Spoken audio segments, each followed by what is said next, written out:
له پاکستانه د پی او آر کارت لرونکي افغان کډوالو د ایستلو د پریکړې خبر خپرېدو وروسته په دغه هیواد کې د افغان کډوالو یو شمېر استازي وایي چې په وروستیو کې د افغان کډوالو د نیولو او ډیپورټ کولو پروسه تیزه شوې ده. په اسلام آباد کې د دغه کډوالو یو استازي اسدالله ازادي راډیو ته ویلي چې د پی او آر زیات شمېر کارت لرونکي له نیولو وروسته افغانستان ته ډیپورټ شوي دي.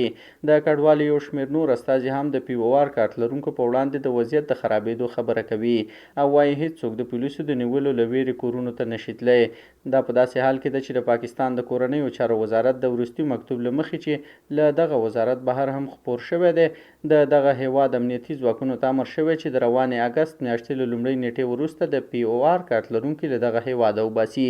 اسوسییټډ پریس خبري اژانس هم تازه راپور ورکړی چې پاکستان د پی او آر کارت لرونکو افغان کډوالو د جبري ستنېدو پروسه پیل کړې ده.